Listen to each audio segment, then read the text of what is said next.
Greetings, fellow travelers, and welcome to the Way of the Showman, where we view the world through the lens of showmanship. I am your gracious host, Captain Frodo, and what a pleasure it is to have you back here with me again today. Now, I have on my feeds, my social media, I have been seeing some of my friends. One of them, we read a poem by Shep Huntley here the other day. He's an old friend of mine who I'm going to talk a bit more about in the essay later on. But he has reimagined himself as a poet now. There's seeing his creativity find new ways, like we've talked about in earlier episodes. And I also now see another friend, the space cowboy, Shane Hulkren, another pivotal figure in my life, which I also will talk more about today, as I'm going to talk about a show we did together. And he has now started to do painting. And I see this as signs in true artists in this time of restrictions, when there are no crowds and we can't do our work in the normal way.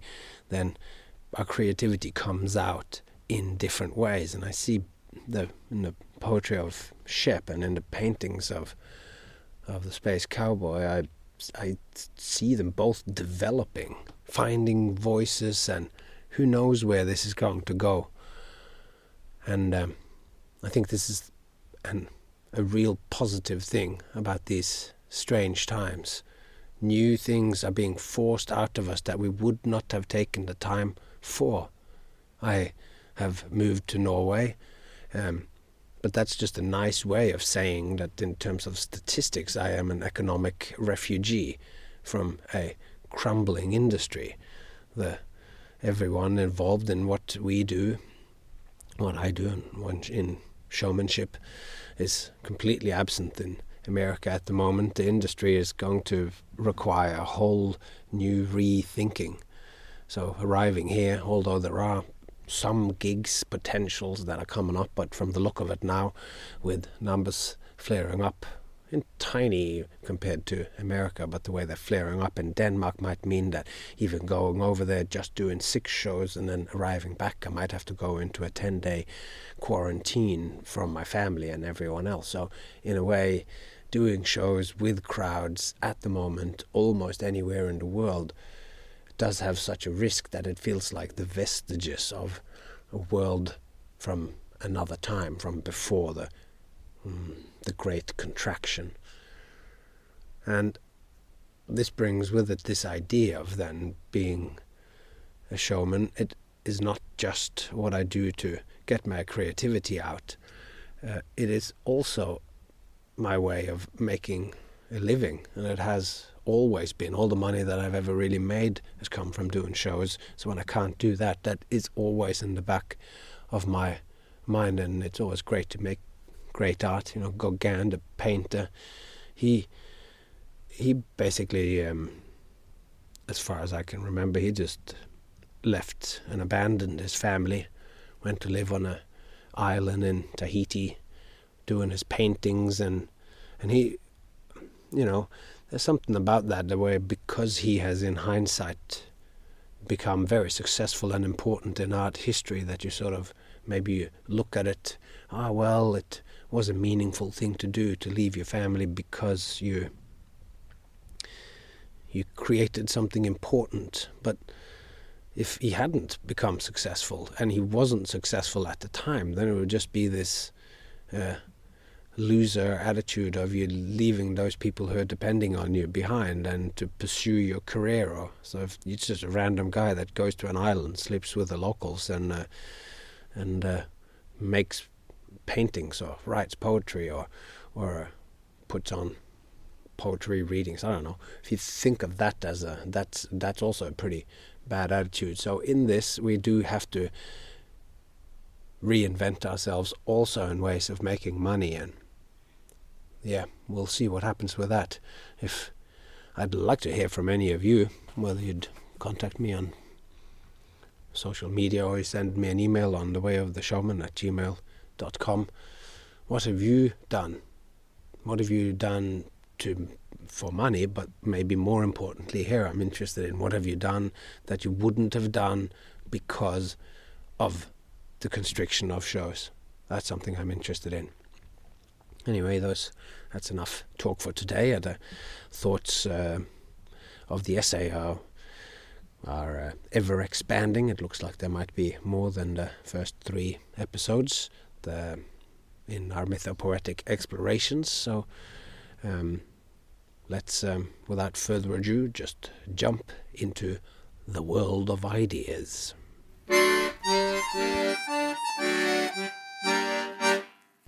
The Mythopoetic Carnival, Part 2. In this episode, we're going to explore the mythopoetics at the lowly carnival, trying to get a bit of a better understanding of what this mythopoetic carnival is, the nature of it, and the heart of the carnival. And we're going back a few years now to when I was working in Stockholm, Sweden, with a show called La Clique. And there I had a conversation with a woman who is a proper multi-generational circus artist from a traditional circus background. And in this conversation I described myself as a Carny. A Carny is someone who works at a carnival. And when she heard this, I could see on her face kind of puzzlement. She was a little shocked. Because in the world of traditional circus, there's a great hierarchical distinction between a Carny and a circus artist. And from my experience, there's also an enormous hierarchy between performers and tent workers or roustabouts in the traditional circus, but that's a whole different story. But from here, from her, it became abundantly clear that a Carny was not an artist. From her whole upbringing, it was clear that carnies and carnivals was very much low life. And from a certain point of view, that is true. Most carnies probably aren't artists. There are artists at the carnival, but there is arguably a more mechanical tone to the whole operation. One less level of artifice or artistry that's colouring the base level of entertainment for cash. In one way, there is probably little difference between someone paying to get to shoot at mechanical ducks in a shooting gallery for the possibility of a prize and a well-crafted circus act performance. But this little difference can make a whole lot of difference, or can make all the difference. And at the end of the last millennium, I was trawling through all kinds of videos and documentaries that I could find about carnivals and freak shows. In the footage and documentaries, of which were on VHS tapes, because it was before YouTube and practically before the internet and before DVDs had begun to take over the market, there was this line that kept reappearing in these videos. A stock line repeated by many performers and promoters in different versions and ways. And it was, it doesn't matter what you think of this exhibit or attraction, because we got your money now. And I didn't like that. That line was in many ways a through line of this industry, at least in the American shows, which was the majority of the documentaries. That was what they depicted.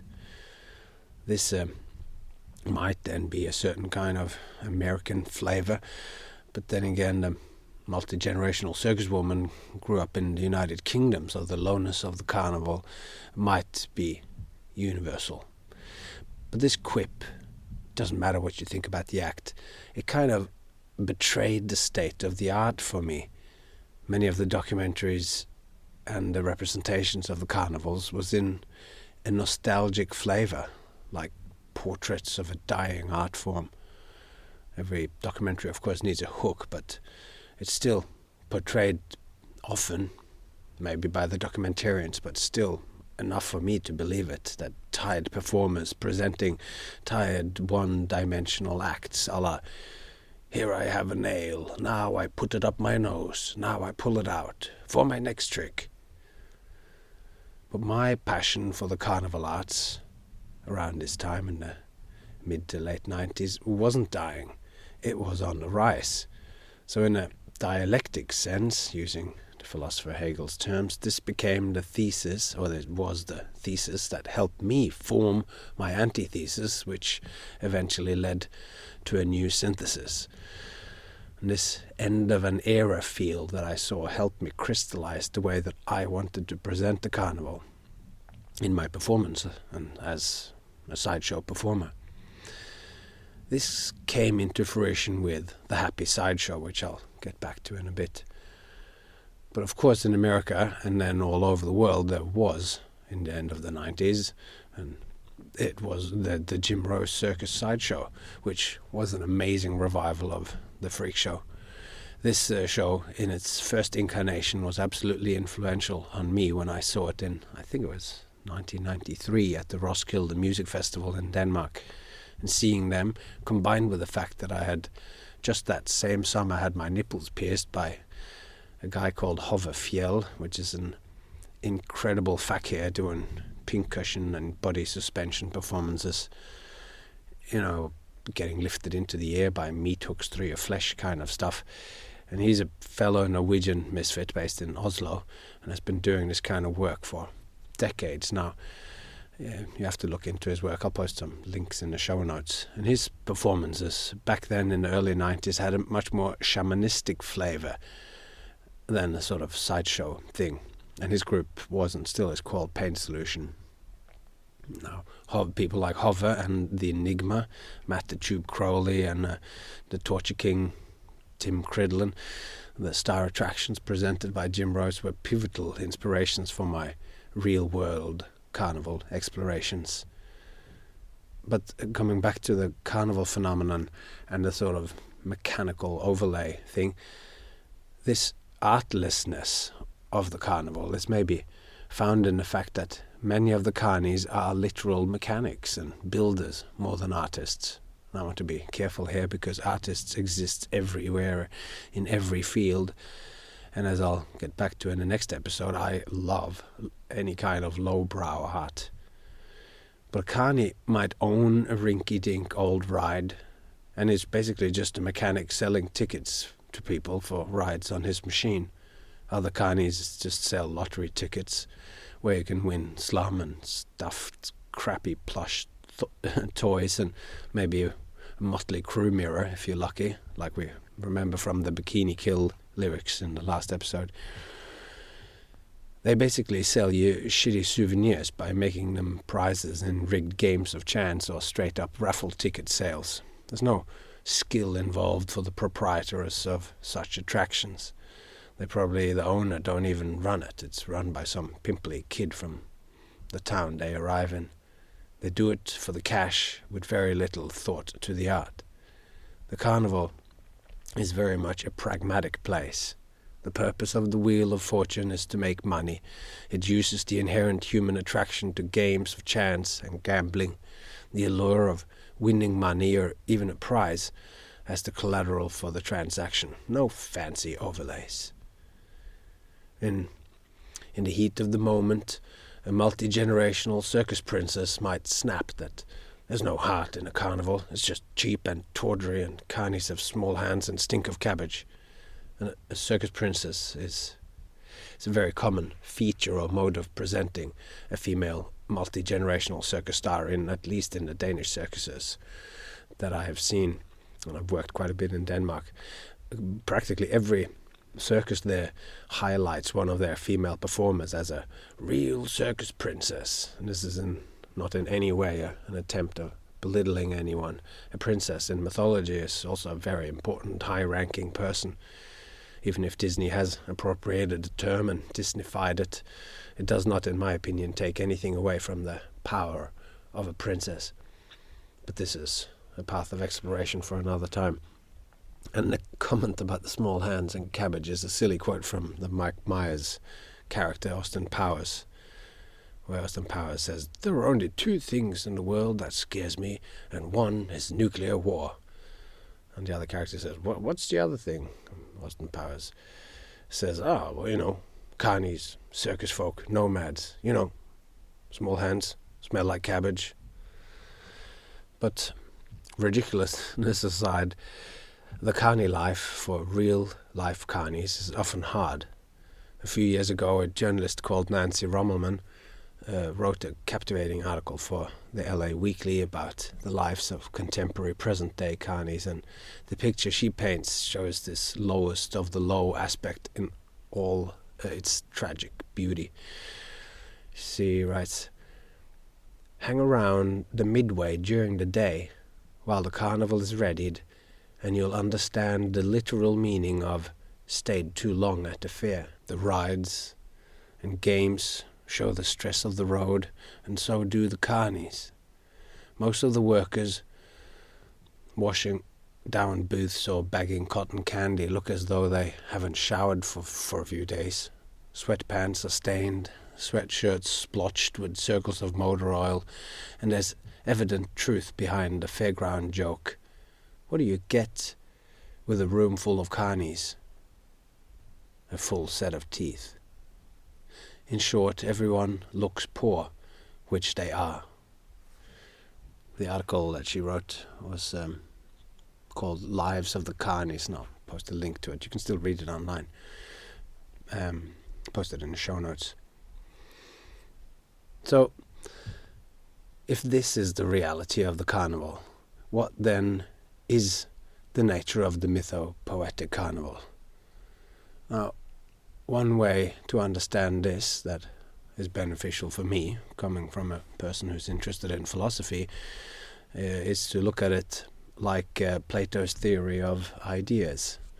This is a philosophical theory, concept, or worldview that suggests that the physical world is not as real or true as the timeless, absolute, and unchangeable world of ideas, which exists as a kind of separate reality. It postulates that there is an entire non-physical landscape of forms or ideas, and anything in the real material world is just an imitation or an incarnation of this idea into the world. Behind or inherent in all rabbits lies the idea or form of rabbit. Each rabbit is just an imperfect manifestation of the idea or ideal form of rabbit, like with a capital R. Each incarnation of the non-physical idea rabbit is in a sense limited by being real, by reality pushing and pulling and constraining the possibilities of its full existence. Now, whether this theory of ideas is a real feature of reality is outside the scope of this episode, but for me, Plato's notion that each process, and when I'm saying process, I mean it in the way that we talked about in episode 8, Where is my art? That our art is a process and not a thing, that both rabbits and carnivals are processes. They're imperfect representations or incarnations, ideas made flesh of an idea or form that has greater potential when it's unhindered by reality's constraints. Another non-physical realm of pure potential and mythic proportions. I think this is a very apt expression of the way I view the nature of the Mythopoetic Carnival. Nancy Rommelman's real-world carnival is only an imperfect representation of the full potential of the idea of the carnival, or the Mythopoetic Carnival. Now, the fact that the lowest of the low is one persistent feature of the carnival makes it attractive as a foundation, which is what we explored in the last episode, because foundations are found beneath your feet, solid dirt and perhaps bedrock, so lowest of the low. And then let's look at if there are some diamonds in the gravel. Because the fact that you don't expect to find anything of great significance or value in the low is, to me, more a powerful potential than a flaw. The mindset of someone only expecting to find cheap thrills have their hearts open and their minds open in a certain more unprotected way. They're not protected and guarded like you could imagine a person attending a gallery presenting the latest in contemporary art might be. The trepidation we have approaching conceptual art is a kind of guarding of ourselves. We have mental protections. We have that in all encounters with art. Also for us showfolk, when we first meet our crowd, when we come out onto the stage, they are all wondering whether they will fully accept you and whether they dare to be taken along on the ride with you. But in things like conceptual art, it's even more prevalent. Like, I don't know if you remember the banana that was gaffer taped to the wall for one of the premier art shows in America, the Art Basel Miami Beach. And this was a piece that was called Comedian, and it was the creation of someone called Maurizio Cattelan. And the buyers of this banana, because it was sold, and they called the artwork a unicorn of the art world, and they compared it to the Andy Warhol soup cans, and they paid $120,000 for a banana gaffer taped to the wall. There was more to that story of someone eating it and all this that's worth looking into. It's kind of a funny thing. But a banana taped to a wall, that's, as an example of modern art, that's just wacky enough, off the wall enough, to be presented as a carnival attraction. Its title, Comedian, is very much nodding to the craft of showmanship. The banana is the fruit with the highest comedy potential, after all, although when it comes to vegetables, I'd argue that turnip at least has the funniest name. Turnip?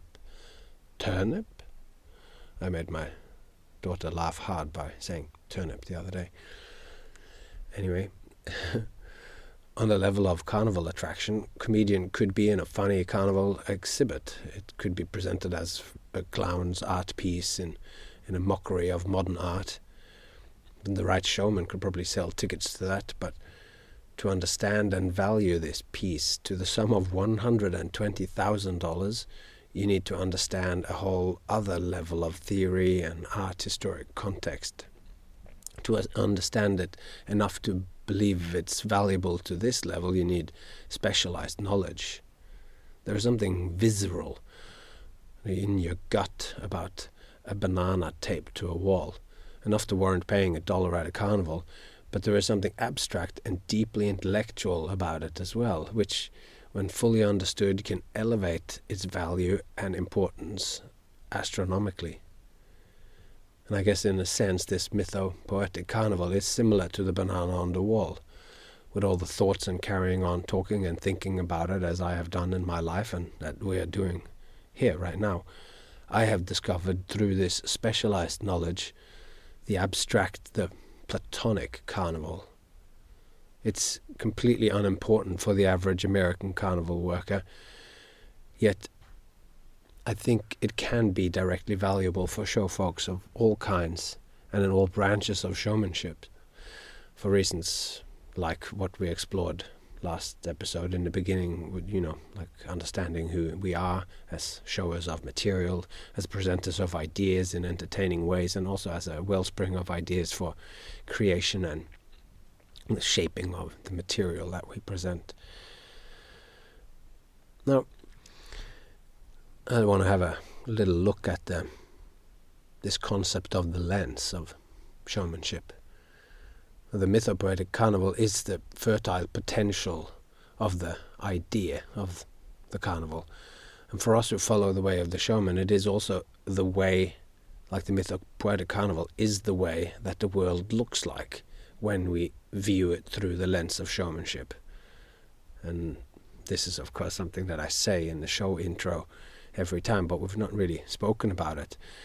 But this esoteric knowledge of the Mythopoetic Carnival that we're developing and discovering here is what the world looks like through the lens of showmanship. It is what this lens can reveal for us.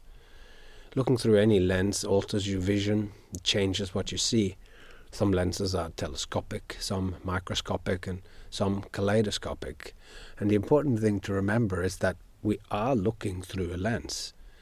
Every human being, all of us, are always looking at the world through lenses of bias and limitation, limited point of views based on our own personal circumstances. But by explicitly stating at the beginning of it all in each episode that we are looking through a lens, I hope to lodge it in your mind as I have lodged it in my mind. And there are limitations to looking through lenses at everything, and I'll probably dedicate a whole episode about the pitfalls of make-believe in regards to our mythopoetic explorations in a later episode. But our view of the world is always limited and partial. And along the way of the showman, we use the lens and we focus and adjust its scope so that we can sometimes see the stars, then we adjust it again to see the microscopic, like tardigrades, water bears, moss piglets, and then we adjust it again and are treated to the kaleidoscopic, psychedelic, and possibly even transcendental. All these things can be seen through the lens of showmanship, and it's going to be projects for the next coming episodes. But getting back now to the story of me talking to the circus princess in Sweden, the show that I was performing with, as I mentioned, it was called La Clique. And I toured with that gang of people for 12 years. And a life and times with that show was very much a huge influence on me and on who I am. Many people were involved with that show, but as it came to be the worldwide phenomenon that it became, it was first and foremost the work of Brett Haylock, which by now is like a brother for me. But anyway, at the time of the conversation, La Clique was playing its first of 2 seasons in Stockholm, Sweden, at a carnival called Gröna Lund. And the show had gone completely gangbusters, and it was the talk of the town, sold out and packed to the rafters. So that is another strange loop in this, that I had a conversation with a circus princess at a carnival about carnival. Whilst we were performing at this carnival, our acts, hers a circus act, mine kind of a sideshow clowning, and it's all just swirling around there on a carousel. But until she questioned me about this, and it's not like she made such a huge deal of it, it was just for me that it sort of, as we say in Norway, took me on the bed. It took me by surprise. I had not fully thought through why I identified as a Carny. No one had asked me so. But put on the spot, I did manage to account for why, and in that process argue for the recontextualization of this term. Because as I became aware of in that moment, I was using it in a different way than the one that she was thinking of. As at the time, I had yet to discover the full Mythopoetic Carnival. So my identification came from a more real-world place. And I've already traced my love of the carnival and this back to Pain Solution and the American Sideshow Revival, but more immediately, the carnival I was identifying with came from me being part of a subsection of the Australian contemporary circus scene where we did call ourselves or identify it as Carnies. And the reason for this was that we were, and some still are, part of creating a carnival unlike the carnival described by Nancy Rommelmann, which is the same kind of carnival that the Circus Princess was thinking of. Our gang of circus misfits and sideshow performers and fringe festival artists had been reclaiming the term of carnival starting at the dawn of the new millennium in the development of the Garden of Unearthly Delights.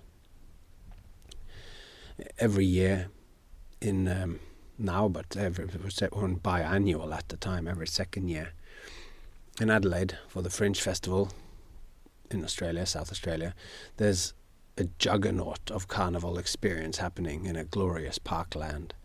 It's put on by many, but a pivotal player is the pioneering and highly creative team of Strut and Fret, founded and spearheaded by Sarah Stewart and Scott Maidment, both pivotal in me coming to Australia.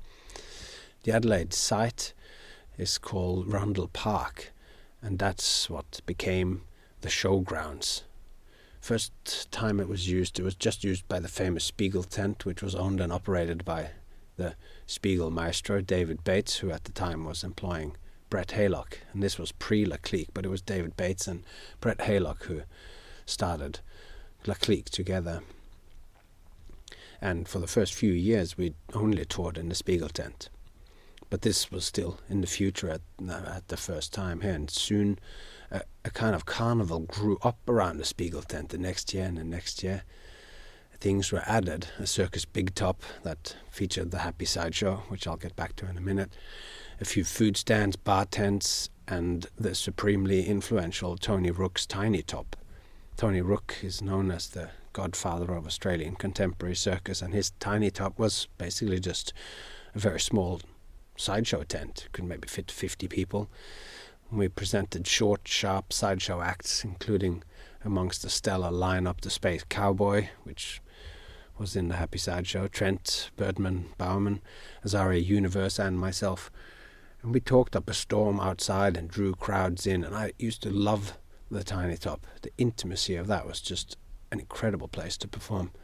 We performed endless shows in that little tent, and it was in that tent that my fascination, at the time I was very fascinated with the preacher as a character or a kind of showman, and this fascination coagulated into my can stacking legs behind the head act into the Follow Your Dreams act, which I then performed for 12 years with La Soirée. And I wanted in that time to take on this role of the preacher, but after talking sort of hallelujah shtick for a while, I'd not being a Christian and identifying with that, I wanted to express something that was more true to myself. And this is where I found this speech that culminates in the Follow Your Dream message. And for those who don't know what I'm talking about, I'll post a link in the show notes to that act. Anyway, from this festival in Adelaide and the Garden of Unearthly Delight grew a kind of movement, a shared sensibility combining sideshow, burlesque, circus, and also then delicious fat-fried food. My friend Tom Flanagan's turned it in. He's become like a donut king now. Popcorn, fairy floss, crazy bands, and eventually also a Ferris wheel and bumper cars and carousels. So I performed for years as a freak show, sideshow performer, and we created a show called The Happy Sideshow together with Shep Huntley, whose poem about the showman we read in episode 8. It was also with the Space Cowboy and Tiger Lil. And we worked together for about 4 years or so, and we did a kind of reinvention of sideshow as a celebration of fun and difference. And this was the synthesis that I talked of, using the philosopher Hegel's terminology. In the process of creating and working and performing, we helped shape the way that sideshow was perceived in Australia and the expression that it took on the Australian scene. And this happy vibe, and that name, the Happy Sideshow, almost came as a sort of description of what we wanted to do, and then it just morphed into the name of the show.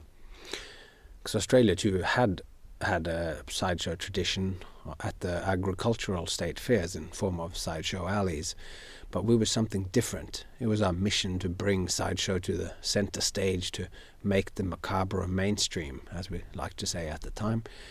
We took influence from rock and roll and many of other venues that we were playing around the country. In Australia were rock and roll venues and music festivals as well, some big and some small, because sideshow is certainly a kind of mirror to rock and roll. Sideshow is shock and roll, as instead of the rock and roll.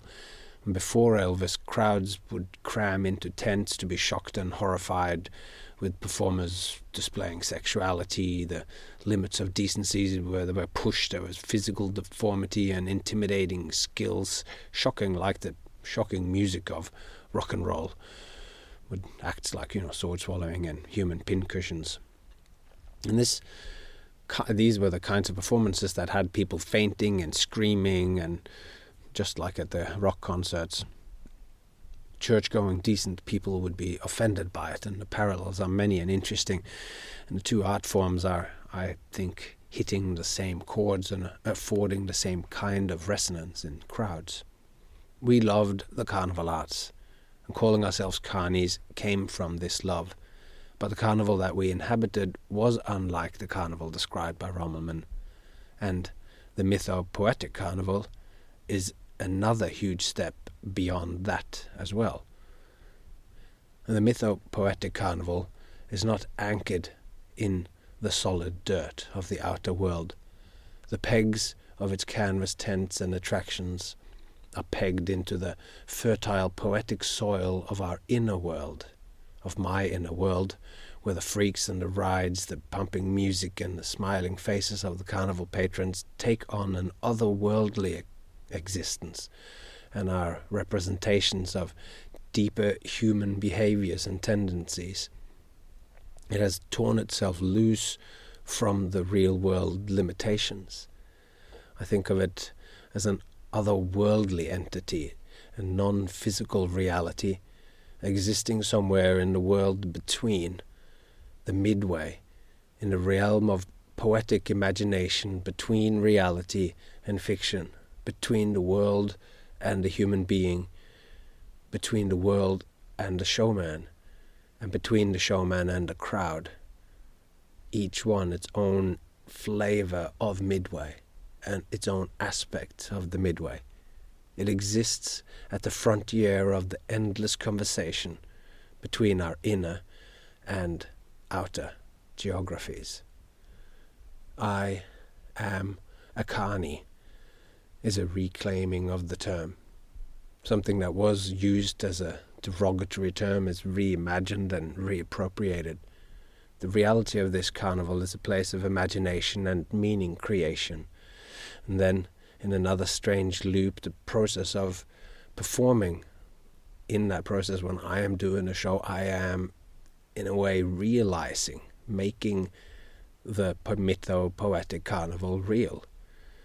The kind of imagination we're using is the poetic imagination we talked about in episode 2, which is a participatory process of where the inner geography is in conversation with the real outer geography.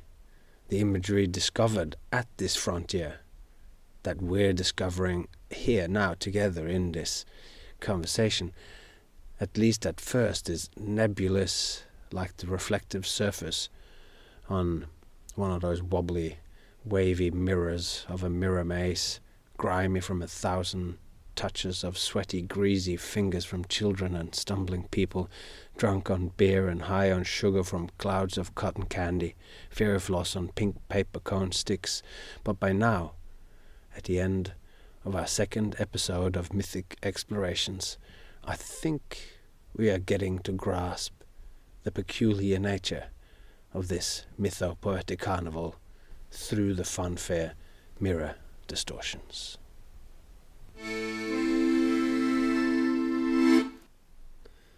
As I started to write about the Mythopoetic Carnival, I had no idea that I had so much to say about it, and we will revisit it in at least another couple of episodes. And although it is in a sense talking about what this philosophy of the way of the showman is, because I have throughout my life just been looking at the world in this way, because it is what I do. And as I then began to write, it has all then come together, and this is this sharing of that mythological underpinning for a way of looking at the world. It is, as I said, the lens. And with that, I'm not going to hold you any longer. It would be great if you also could, if you wanted to do something to help me, scroll down and click 5 stars. That is very excellent. Write a review. If you write a review, that is the most important thing that you can do. But I haven't asked for yet, but that I do with all my podcasts, and my beautiful wife just pointed out that I need to ask you guys to subscribe to my episode. A lot of you are already subscribing, but if you aren't, then click that follow button. I like to be able to say that there are a lot of people who follow the way of the showman. Apparently having followers is a very good way for growing my podcast and for making people aware of it. It is some part of this algorithm that the internet has. So yes, please subscribe. Please tell your friends. If you could share it on Facebook or share it on Instagram or anything like that, or on TikTok, whatever the children or kids or youth are doing, then that would be very excellent. And with that, all that's left to be said is take care of yourself and those you love, and I hope to see you all along the way.